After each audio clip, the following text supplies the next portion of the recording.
SNESdrunk.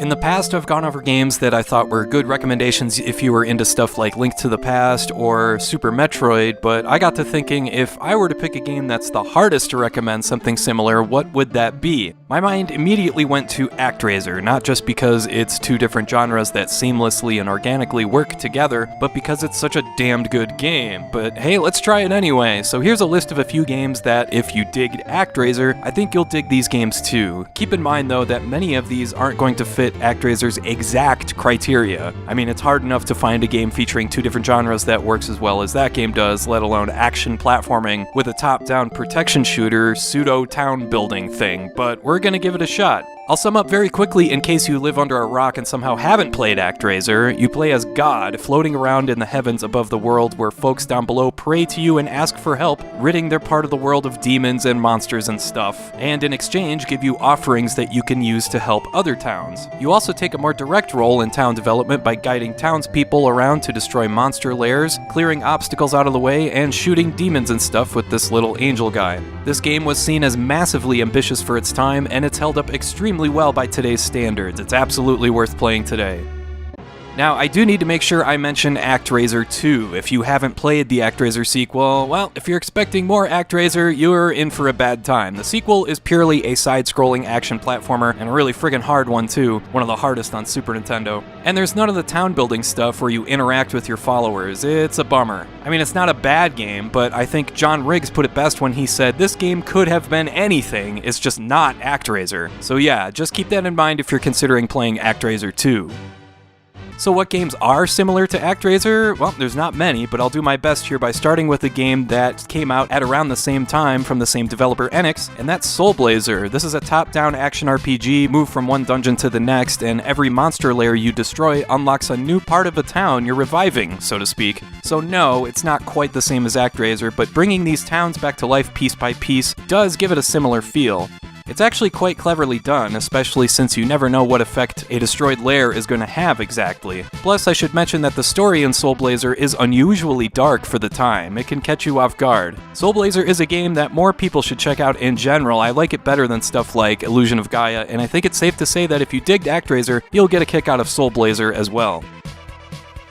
Here's an unusual game developed by LucasArts called Big Sky Trooper for Super Nintendo, and this one is definitely a little more reminiscent of our subject at hand. The way the game is structured has you flying a spaceship, visiting different planetary systems to rescue captured colleagues, or finding upgrades for your ship so you can explore even more stuff. Before you can set foot on a planet, however, you have to blast away at all the asteroids floating around that are in the way, and after that, you drop down to the planet and take out all sorts of slime monsters and navigate huge mazes to try and accomplish your task. This part of the game actually uses the same engine as Zombies Ate My Neighbors, another LucasArts game, and this game has that same back and forth between different game modes that ActRaiser has, albeit the action stages are top-down instead of side-scrolling. Big Sky Trooper is an interesting playthrough that's well worth checking out. And from here we only get weirder with Chaos Seed, a Super Famicom game that never left Japan that's since received an English patch, and geez, where do I even start with this one? Okay, so you play as the leader of this group of cave dwellers trying to save their dying planet, and the only way you can do this is by creating feng shui within the planet itself. You actually build caves, with each cave representing a different element, and for your planet to regain health, the caves have to flow together harmoniously so they can grow and feed off of each other, so to speak. It's kind of like SimCity, where in order for residential areas to thrive, they have to be near parks and away from industry, and for industry to thrive, it needs to be near airports and seaports and that sort of stuff. What's really cool here is that you can't just throw a bunch of caves together willy-nilly. First, you have to clear out each cave of a variety of different enemies, and that's done in top-down real-time action, and as you can see, the sprite animation here is frickin' awesome. So yeah, if I were to compare Chaos Seed to another Super Nintendo game, it would have to be ActRaiser. It's just a bit more complicated. But if you like ActRaiser, then you'll get a big kick out of Chaos Seed. Speaking of complicated, there's also SD Gundam GNext, one of several different Gundam Super Famicom games that never left Japan, but this one in particular is a good match for what a game like ActRaiser represents. There's an overworld map where you guide your team and plan out how and where to attack the enemy, and for each battle, the game transitions to real-time action where you fly around like crazy, making stuff go boom. This one does have an English patch, but it's only partially completed, but still there's enough there that you can give this game a try and see if it's up your alley. It's a good balance between strategy and real-time combat. Okay, let's get into some stuff I've never shown on this channel before, like Daichi-Kun Crisis Do Natural, a PC Engine game that never left Japan. Thanks to Giant Bomb for the tip about this one. It's one of the earliest examples of real-time strategy since this game was made way back in 1989. You play as a group of anthropomorphized animals that have to clear a series of islands filled with monsters and obstacles so they can plant a bunch of trees, and once they reach the percentage goal, which takes a long time, then you fight a boss in a one-on-one fight. One thing I like about this one is that there's just a lot going on. There's never a dull moment here, especially since your companions are all AI controlled, so you always gotta keep an eye on them. Unfortunately, there's no English patch available for this one yet, but it's still playable as is, and it's a really interesting playthrough that defies any conventional genre categorization.